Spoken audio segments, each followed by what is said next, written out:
ಆರೋಗ್ಯ ಒಂದು ಅತ್ಯಂತ ಪ್ರಮುಖವಾದಂತ ಒಂದು ಅಂಶ ನಮ್ಮ ಜೀವನದಲ್ಲಿ.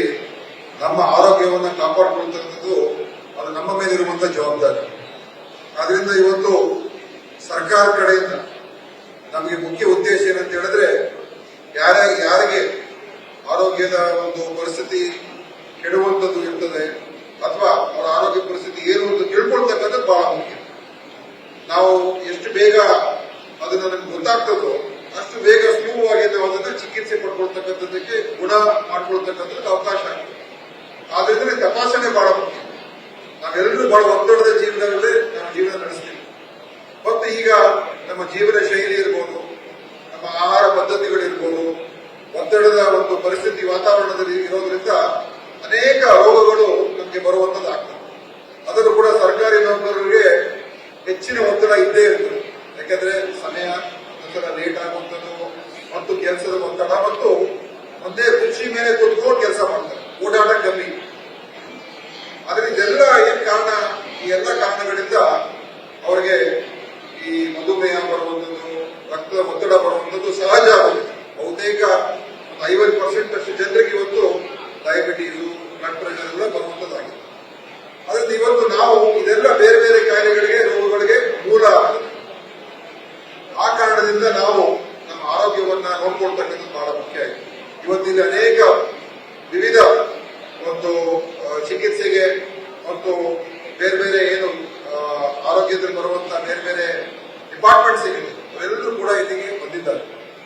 ಅದನ್ನ ನೀವು ಪರಿಶೀಲನೆ ಮಾಡಿಕೊಂಡು ತಪಾಸಣೆ ಮಾಡಿಕೊಂಡು ಈ ತರ ನೀವು ನಿಮ್ಗೆ ಏನಾದರೂ ಕಾಯಿಲೆ ಆಗಿದ್ರೆ ಅಥವಾ ಏನಾದರೂ ಲಕ್ಷಣಗಳಿದ್ರೆ ಅದಕ್ಕೆ ಟ್ರೀಟ್ಮೆಂಟ್ ತಗೊಳ್ತಕ್ಕಂಥದ್ದು ಸಾಧ್ಯ ಆಗ್ತದೆ.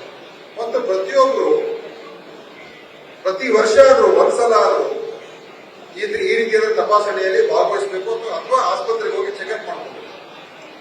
ಆ ತರ ಮಾಡ್ಕೊಂಡಾಗ ಏನಾಗ್ತದೆ, ನಮಗೆ ಮೊದಲೇ ಗೊತ್ತಾಗೋದು ಸಾಧ್ಯ ಆಗ್ತದೆ. ರೋಗ ಉಲ್ಬಣ ಆಗೋದಕ್ಕಿಂತ ಮುಂಚೆನೆ ನಾವು ಅದಕ್ಕೆ ಅವಶ್ಯ ಇರತಕ್ಕಂತ ಟ್ರೀಟ್ಮೆಂಟ್ ಅನ್ನ ಮಾಡಿಸ್ಕೊಂಡ್ರೆ ಅವಾಗ ಆ ರೋಗದಿಂದ ಹೊರಬರೋದಕ್ಕೆ ಸುಲಭ ಆಗ್ತದೆ, ಕಮ್ಮಿ ವೆಚ್ಚದಲ್ಲೂ ಕೂಡ ಆಗ್ತದೆ. ಆದ್ರಿಂದ ತಪಾಸಣೆ ಬಹಳ ಮುಖ್ಯ. ಇವತ್ತು ನಮ್ಮ ಸರ್ಕಾರ ಕೂಡ, ನಮ್ಮ ಇಲಾಖೆ ಕೂಡ ಏನು ಇದನ್ನ ತಡೆ ಹಿಡಿಯುವುದು ಏನಿದೆ, ಪ್ರಿವೆನ್ಷನ್ ಏನಿದೆ, ಕಾಯಿಲೆಗಳನ್ನ ಪ್ರಿವೆಂಟ್ ಮಾಡುವಂಥದ್ದು ಮತ್ತು ಅರ್ಲಿ ಡಿಟೆಕ್ಷನ್ ಮಾಡುವಂಥದ್ದು, ಅದು ನಮಗೊಂದು ಆದ್ಯತೆ. ಆದ್ರಿಂದ ಇವತ್ತು ನಮ್ಮ ಇಲಾಖೆಯಿಂದ ನಾವು ದೊಡ್ಡ ಕಾರ್ಯಕ್ರಮವನ್ನೇ ಮಾಡೋದಕ್ಕೆ ಈಗಾಗಲೇ ಸರ್ಕಾರ ಮಟ್ಟದಲ್ಲಿ ಅನುಮೋದನೆ ಸಿಕ್ಕಿದೆ. ನಾವು ಈ ವರ್ಷದಲ್ಲಿ ಪ್ರತಿಯೊಂದು ನಮ್ಮಲ್ಲಿರುವಂತಹ ಜನರ ಮನೆಗೆ ಹೋಗಿ ತಪಾಸಣೆ ಮಾಡುವಂತಹ ಒಂದು ಕಾರ್ಯಕ್ರಮವನ್ನ, ಬೃಹತ್ ಕಾರ್ಯಕ್ರಮವನ್ನ ನಮ್ಮ ಸರ್ಕಾರದಿಂದ, ನಮ್ಮ ಇಲಾಖೆಯಿಂದ ಮಾಡೋದಕ್ಕೆ ನಾವು ಈಗಾಗಲೇ ಕಾರ್ಯಕ್ರಮಗಳು ಮಾಡ್ತಾ ಇದ್ದೇವೆ. ಮತ್ತು ಸುಮಾರು 8 ಜಿಲ್ಲೆಗಳಲ್ಲಿ ನಮ್ಮ ಏನು ಕಣ್ಣಿನ ತಪಾಸಣೆ ಮಾಡತಕ್ಕಂಥದ್ದಕ್ಕೆ ಅದನ್ನು ಕೂಡ ಇವತ್ತು ನಾವು ಮಾಡ್ತಾ ಇದ್ದೀವಿ. ನಮ್ಮ ಜನರಿಗೆ ಉಚಿತವಾಗಿ ಔಷಧಿಗಳನ್ನ ಮನೆ ಬಾಗಿಲಿಗೆ ಮುಗಿಸುವಂತ ರೀತಿಯಲ್ಲಿ ಮಾಡತಕ್ಕಂಥ ವ್ಯವಸ್ಥೆಯನ್ನ ನಮ್ಮ ಇಲಾಖೆಯಿಂದ ತರೋದಕ್ಕೆ ನಮ್ಮ ಒಂದು ಪ್ರಯತ್ನ ಇವತ್ತು ಮಾಡ್ತಾ ಇದ್ದೀವಿ. ಯಾಕೆಂತ ಹೇಳಿದ್ರೆ ಆರೋಗ್ಯ ಬಹಳ ಪ್ರಮುಖವಾದಂತಹ ಒಂದು ಅಂಶ. ನಮ್ಮ ಮಾನವ ಸಂಪನ್ಮೂಲದ ಸಂಪೂರ್ಣ ಸದ್ಬಳಕೆ ಆಗಬೇಕಾದ್ರೆ ಒಳ್ಳೆ ಶಿಕ್ಷಣ ಇರಬೇಕು, ಒಳ್ಳೆ ಆರೋಗ್ಯ ಇರಬೇಕು. ಆ ಕಾರಣದಿಂದ ಇವತ್ತು ಈ ರೀತಿಯಾದಂತಹ ಒಂದು ಕಾರ್ಯಕ್ರಮವನ್ನು ನಾವು ಮಾಡ್ತಾ ಇದ್ದೀವಿ. ಅನೇಕ ಯೋಜನೆಗಳನ್ನ ನಮ್ಮ ಸರ್ಕಾರದಿಂದ, ಸನ್ಮಾನ್ಯ ಮುಖ್ಯಮಂತ್ರಿ ಸಿದ್ದರಾಮಯ್ಯ ಅವರ ಸರ್ಕಾರ ರಚನೆ ಆದ ಸಂದರ್ಭದಿಂದ ನಾವು ಬೇಕಾದಷ್ಟು ಹೊಸ ಕಾರ್ಯಕ್ರಮ ಮಾಡ್ಕೊಂಡು ಬಂದಿದ್ದೇವೆ. ಪುನೀತ್ ರಾಜ್ಕುಮಾರ್ ಹೆಸರಲ್ಲಿ ಹೃದಯ ಜ್ಯೋತಿ ಯೋಜನೆ, ಆಶಾ ಕಿರಣ ಕಣ್ಣಿನ ತಪಾಸಣೆ ಯೋಜನೆ, ಕವಿ ಕಾರ್ಯಕ್ರಮ, ಏನು ಬ್ರೈನ್ ಹೆಲ್ತ್ ಇನಿಷಿಯೇಟಿವ್ ಕಾರ್ಯಕ್ರಮ, ಈ ರೀತಿಯಾಗಿ ಹಲವಾರು ಹೊಸ ಕಾರ್ಯಕ್ರಮಗಳನ್ನ ನಾವು ತಗೊಂಡು ಬರ್ತಾ ಇದ್ದೀವಿ. ಮುಂದೆ ಇನ್ನೂ ಹೆಚ್ಚಿನ ನಮ್ಮ ಒಂದು ಇಲಾಖೆಯನ್ನು ಸದೃಢ ಮಾಡ್ತಕ್ಕಂಥದ್ದಕ್ಕೆ ನಮ್ಮ ಕೆಲಸ ಕಾರ್ಯಗಳನ್ನು ಮಾಡ್ತಾ ಇದ್ದೀವಿ. ಇದರಲ್ಲಿ ನಾವೆಲ್ಲರೂ ಕೈ ಜೋಡಿಸಿ ಮುಂದೆ ಇನ್ನೂ ಹೆಚ್ಚು ಪರಿಣಾಮಕಾರಿಯಾದಂಥ ಕೆಲಸವನ್ನ ಮಾಡೋಣ ಸಂದರ್ಭದಲ್ಲಿ ಹೇಳಿ, ಇವತ್ತು ನಮ್ಮ ಯಾರು ಅಧಿಕಾರಿ ಮತ್ತು ನಮ್ಮ ಸರ್ಕಾರದ ಸಿಬ್ಬಂದಿ ಇದ್ದಾರೆ, ನೀವು ಇವತ್ತು ಈ ಒಂದು ಅವಕಾಶವನ್ನು ಉಪಯೋಗಿಸಿಕೊಂಡಿದ್ದೀರಾ. ಹೆಚ್ಚಿನ ಒಂದು ಇದರಿಂದ ಪ್ರಯೋಜನ ಆಗಲಿ ಅಂತ ಕೂಡ ಸಂದರ್ಭದಲ್ಲಿ ಹೇಳಿ, ಮತ್ತು ಅಂತಿಮವಾಗಿ ನಾವು ಪ್ರತಿಯೊಬ್ಬರು ಕೂಡ ಆರೋಗ್ಯವನ್ನ ಕಾಪಾಡಿಕೊಳ್ತಕ್ಕಂಥದ್ದು ಅದು ನಮ್ಮ ಕೈಯಲ್ಲಿ ಇದೆ ಅಂತ ತಿಳ್ಕೊಳ್ಬೇಕು. ನಾವು ಸರಿಯಾದಂತಹ ಒಂದು ದೈಹಿಕ ಚಟುವಟಿಕೆಗಳು, ಎಕ್ಸರ್ಸೈಸ್ ಮಾಡುವಂತಹ ಒಂದು ಪ್ರವೃತ್ತಿಯನ್ನು ಬೆಳೆಸ್ಕೋಬೇಕು. ನಾವು ಎಲ್ಲೆಲ್ಲಿ ನಾವು ಕಚೇರಿಲೇ ಇರ್ತೀವಿ, ವಿಧಾನಸೌಧದಲ್ಲೇ ಇರ್ತೀವಿ, MS ಬಿಲ್ಡಿಂಗ್ ಅಲ್ಲಿ ಇರ್ತೀವಿ. ಎಲ್ಲಾದ್ರೂ ಹೋಗ್ಬೇಕು ಅಂತ ಹೇಳಿದ್ರೆ ಲಿಫ್ಟ್ ಅಲ್ಲಿ ಹೋಗೋದಕ್ಕಿಂತ ಮೆಟ್ಲೆತ್ತಿ ಹೋಗಿದ್ದೀವಿ. ಅದು ಒಂದು ಎಕ್ಸರ್ಸೈಸ್. ಯಾಕಂದ್ರೆ ನೀವು ಮುಂದೆ ಇರ್ತೀರಾ.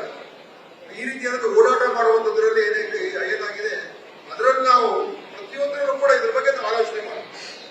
ಯಾಕಂದ್ರೆ ಸೋಂಬೇರಿಗಳಾಗಿ ನಾವು ಇದರಿಂದ ನಾವು ಯಾಕೆ ಮಾಡಬೇಕು ಅಂತ ಇದ್ರೆ ಅದು ನಮಗೇನೆ ದುಷ್ಪರಿಣಾಮ. ಮತ್ತು ನಮ್ಮ ಫುಡ್ ಹ್ಯಾಬಿಟ್ಸ್ ಏನಿದೆ ಅದನ್ನು ಕೂಡ ಬಹಳ ಇವತ್ತು ನಮ್ಮ ಮೇಲೆ ಅದು ದೊಡ್ಡ ಜವಾಬ್ದಾರಿ ಆಗ್ತದೆ. ಯಾಕೆಂದ್ರೆ ಹೊಸ ಜನರೇಷನ್ಗೆ ಇವತ್ತು ಆಹಾರದ ಪದ್ಧತಿಗಳು ಬಹಳ ಕಮ್ಮಿ ವಯಸ್ಸಿಗೆ ಇವತ್ತು ಜನರಿಗೆ ಡಯಾಬಿಟೀಸ್ ಮತ್ತು ಬ್ಲಡ್ ಪ್ರೆಷರ್ ಎಲ್ಲ ಚಿಕ್ಕ ವಯಸ್ಸಿಗೆ ಬರ್ತಾ ಇದೆ, ಹೃದಯಘಾತಗಳಾಗ್ತಾ ಇದೆ.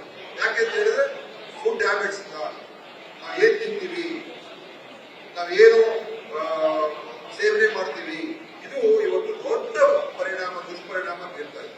ಅದರಲ್ಲಿ ಇದ್ರ ಬಗ್ಗೆ ನಾವು ಖಂಡಿತವಾಗಿ ಎಜುಕೇಟ್ ಮಾಡಬೇಕಾಗ್ತದೆ, ಹೇಳಬೇಕಾಗ್ತದೆ, ವಿಷಯಗಳನ್ನು ತಿಳಿಸಬೇಕಾಗ್ತದೆ, ಚರ್ಚೆ ಮಾಡಬೇಕಾಗ್ತದೆ.